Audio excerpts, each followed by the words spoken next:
भगवान श्री राधा माधव स्वयं पधारे हैं कथा श्रवण करने के लिए मेरे अंतःकरण में अवस्थित होकर हैं।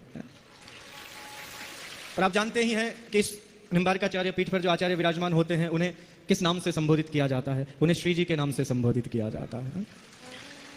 ब्रह्मा की नगरी में शिव की कथा आज सुनने को श्री जी आए यहाँ। ब्रह्मा की नगरी में शिव की कथा आज सुनने को श्री जी आए यहाँ। शिव भक्ति का दीपक जल जाए, क्या समझे है? शिव भक्ति का दीपक जल जाए, प्रदीप कथा पर जाए जहां।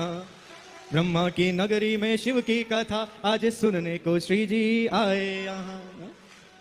आज भगवान श्री राधा माधव स्वयं प्रसन्न हो रहे हैं। त्रिदेव यहाँ पर विराजमान है। परम पिता ब्रह्मा की नगरी है और कथा भगवान आशुतोष की हो रही है और भगवान स्वयं सुन रहे हैं, तो इससे श्रेष्ठ हो। यद्यपि यह मरुभूमि है, यद्यपि ये मरुभूमि धरती धोरारी, यद्यपि ये मरुभूमि है, यद्यपि ये मरुभूमि है, पर बिल पत्र शिव के खिलते यहाँ। ब्रह्मा की नगरी में शिव की कथा आज सुनने को श्री जी। ये आपके श्रोता हैं, मैं तो केवल गवा रहा हूं इनसे। तो ये एक भाव हुआ कि हमारी इस पावन भूमि पर भगवान शंकर की ये प्रथम बार ऐसा अवसर है। मैं साधुवाद देना चाहूंगा इस संपूर्ण परिवार को कि आपने भगवान शंकर की है दिव्य शिव पुराण महाकथा जहां पर आयोजित की और सभी अनंत श्रद्धालुओं को बहुत लाभ मिल रहा है। कहां कहां से दूर से सब लोग, मुझे यहाँ पहुंचने में 2 घंटे लग गए। इतनी गाड़ियों की वाहन रैली, सब बोले कथा में जा रहे हैं, सब कथा में जा रहे हैं। ये आपके प्रति जो भाव है सभी का, और आपने इसमें कोई अतिशयोक्ति नहीं है। हमारे पंडित प्रवर विद्वत वरेण्य श्री प्रदीप मिश्रा जी की वाणी ने संपूर्ण भारतवर्ष को नहीं, संपूर्ण विश्व को शिवमय बना दिया है, शिवमय बना दिया है। हर हर महादेव।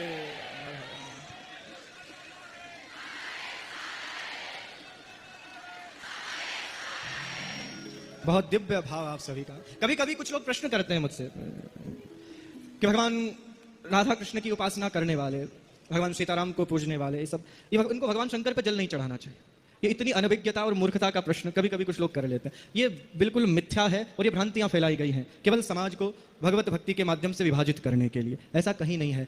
हमारी इस परंपरा में, हमारी अनादि वैदिक सनातन परंपरा में, मैं स्वयं इस राधा कृष्ण की उपासना जहां से प्रारंभ हुई आद्याचार्य निम्बार्क भगवान की, उस परंपरा का आचार्य कहता हूं कि भगवान राधा कृष्ण को पूजने वाला व्यक्ति भगवान शंकर पर जल अवश्य चढ़ाए, अवश्य चढ़ाए। कहीं पर निषेध नहीं है।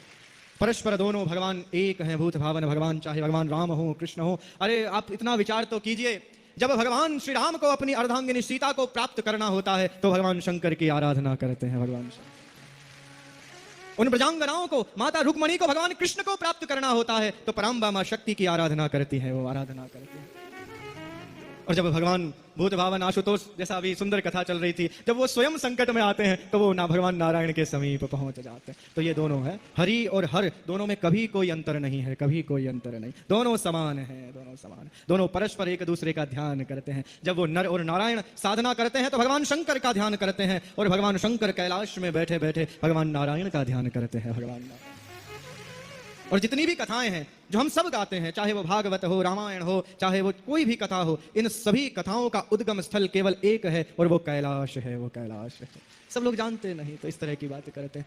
पराम्बा शक्ति मां पार्वती इस संसार की सर्वप्रथम श्रोता हैं। ध्यान रखिएगा, सबसे पहली श्रोता कौन है? माता पार्वती। और इस संसार के सबसे प्रथम कथा वक्ता हैं भगवान भूत भावन आशुतोष। उनके द्वारा सारी कथाएं निकलती हैं।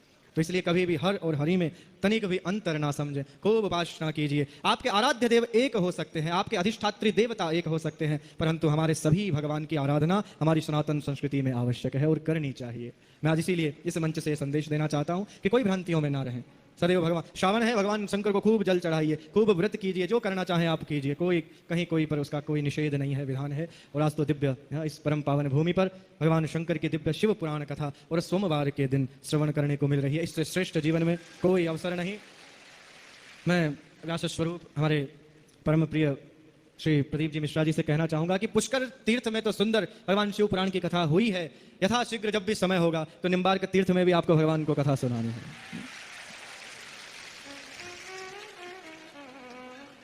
एक बार जोर से, हाँ, हर हर महादेव, हर हर महादेव। ऐसी इस दिव्य अवसर पर इस क्षेत्र में आपने पधार कर सभी को शिवमय बना दिया है, शिवमय बना दिया है। हमारे भगवान भी जब उस दक्ष यज्ञ को पूर्ण करने के लिए स्वयं भगवान वहां पर प्रकट होकर शिव जी की आराधना करते हैं, स्तुति करते हैं, पुरा कल्पा पाए कि हे भगवान महादेव, हे भोलेनाथ, आप प्रसन्न हो जाइए, आप अपने इस क्रोध को त्याग दीजिए और इस दक्ष यज्ञ को पूर्ण होने दीजिए। वो हमारे दोनों भगवान आज जो उनका दिव्य इन कथा श्रवण करने का अवसर मिल रहा है, और ये मेरे जीवन का वैसे भी प्रथम अवसर है कि मैं किसी शिव पुराण कथा में आया हूं। तो ऐसे दिव्य अवसर को आप सभी भी आनंद से लीजिए। और पुष्कर की सुंदर जनता, बहुत आप सभी का, हमारा जितना भी विप्र समाज है, हमारा पंडित समाज है, वो सब प्रसन्न है इस कथा से। सभी का सुंदर भाव आपके प्रति है और प्रशासन की व्यवस्थाएं भी बहुत सुंदर हैं। और नहीं भी हो तो भी आप ये समझ के जाएं कि ये तीर्थ नगरी है, तो यहाँ पर सभी भाव से रहते हैं, पर सब बहुत सुंदर व्यवस्था। आप सभी भगवत जनों के लिए भगवान भूत बावन आशुतोष के चरणों में यही अभ्यर्थना है कि सदैव आपके सभी के जीवन में भगवत भक्ति का संचार होता रहे, सभी का कल्याण होता रहे। ऐसा इस तीर्थ नगरी से आप सभी को आशीर्वाद। बाकी तो मैं स्वयं कथा सुनने आया हूँ, तो अब कथा ही सुनेंगे। कभी कभी क्या होता है, जब मेरी कथा में कुछ महापुरुष पधार जाते हैं तो अपना प्रवचन देते देते केवल आरती का समय मेरे लिए छोड़ते हैं, तो मैं तो स्वयं भुक्तभोगी हूँ। तो ऐसा मैं अधिक समय नहीं लूंगा, हम सभी आनंद लेंगे कथा का। फिर से व्यासपीठ की ओर चलते हैं। बोले शंकर भगवान की जय, सर्वेश्वर भगवान की जय, श्री निम्बार्क भगवान की जय, श्री पुष्कराज महाराज की जय। जय जय श्री राम। एक बात अवश्य कहना चाहूंगा, जितना महात्म्य हमारी इस तीर्थ नगरी में पुष्कर में ब्रह्मा जी का है, उतना ही महात्म्य हमारे पुष्कराज सरोवर का है। तो सभी सरोवर में स्नान अवश्य करें। जितने भी व्यक्ति यहाँ आए हुए हैं, सभी सरोवर में स्नान अवश्य करें। देखो इस कथा का चमत्कार देखिए। मैं मिश्रा जी आपको एक प्रसंग सुनाता हूँ। काफी वर्षों से सरोवर में पूरा जल नहीं भरता है, पर इस कथा का प्रभाव देखिए, आज जल पूरा सरोवर लबालब हो रखा है। और हमारे यहाँ कहावत है, आप दर्शन करने गए होंगे भगवान गिरधर गोपाल का परशुराम द्वारा जो आचार्य पीठ का स्थान है, तो वहाँ वो सबसे ऊंचा स्थान है पुष्कर सरोवर के जल के।